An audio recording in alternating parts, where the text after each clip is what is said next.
1が2じゃなくってね、1たす1が3で4でもいいんじゃないっていうから、丸いものを丸って見るんじゃなくて、丸いもの四角かもしれない。それは分からないんだよって。だからあなたどっから見るのみたいな。やっぱり何事もやってみるってこと、それでその時にね、失敗してもいいんで、失敗を忘れちゃダメだなって思います。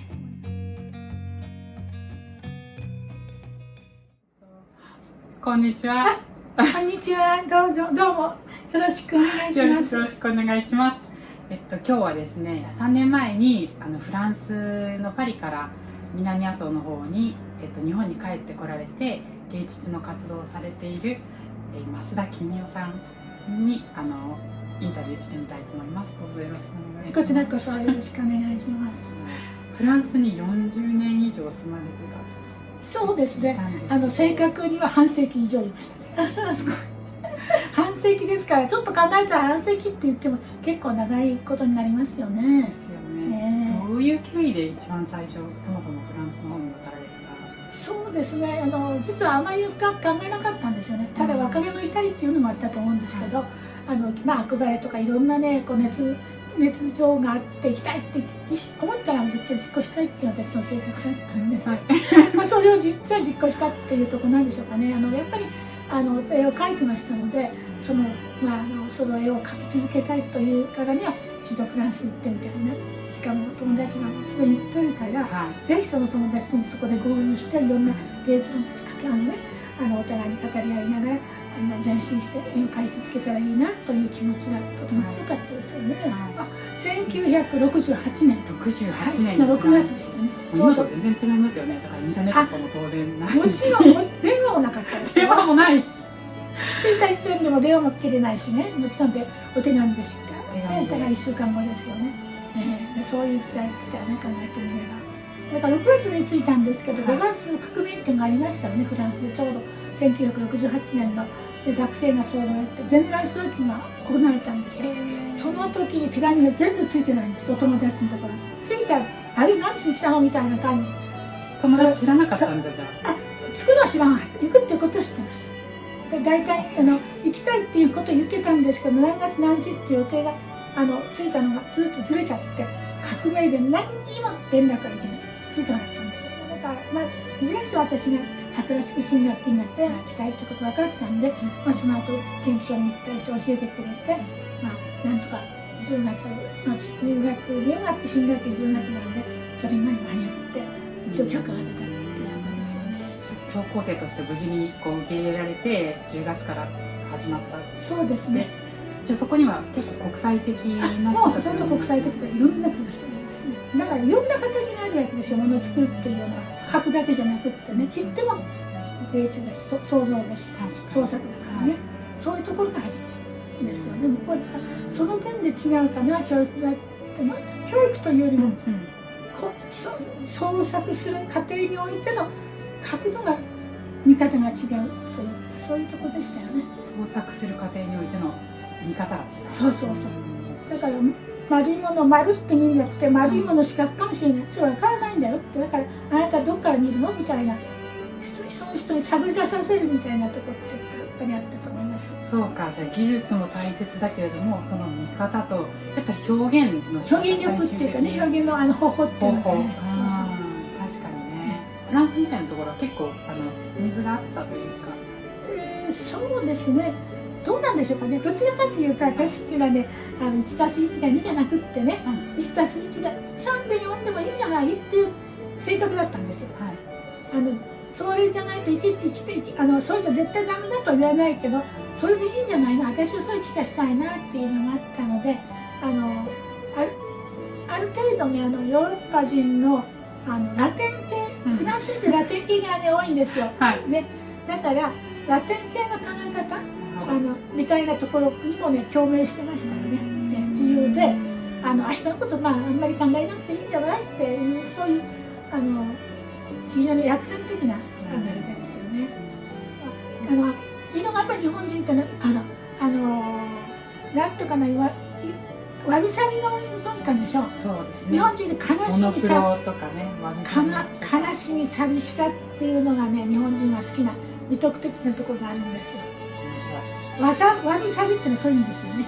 わびし寂しいですよ。寂しい。そうよ。わびさびってわびしい寂しいなんだ。そう。それはね、ヨーロッパに通じないんですよ。ヨーロッパはどんな感じですか？ヨーロッパはラテン系だと楽しいはあってそうですね。人生は楽しく楽しむために楽しむためにバカンスがあるから楽しむよってこれがやっぱりヨーロッパ的な幸せの条件のありたいかな。みんなが望んでる幸せ。はい、ではこちらは君代さんの展示会場になります。こんな感じですごい素敵ですね。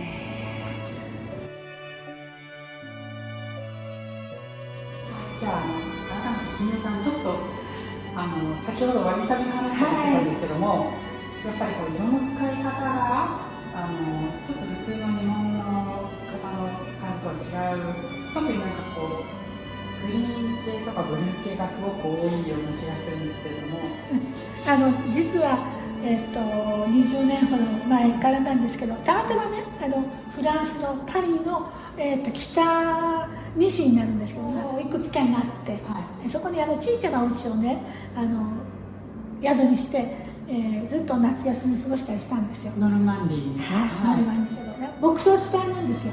で牧草地帯で牛がいっぱいいてね、もちろん麦とかその畑を作ってるんですけど、牧草地帯でいたところに牛が飼ってあってて、そこでそこの畑の真ん中みたいなところの一軒家にちょっと住んでね、誰もいないところに住んで、一つずつ過ごすとかっていうことがあったんですよね。豊かなね土地だなっていうのばっかりして牛が草をこう食べながらねこう移動しながら食べてるっていうのを見てると、本当に別世界みたいなところがあったんですよね。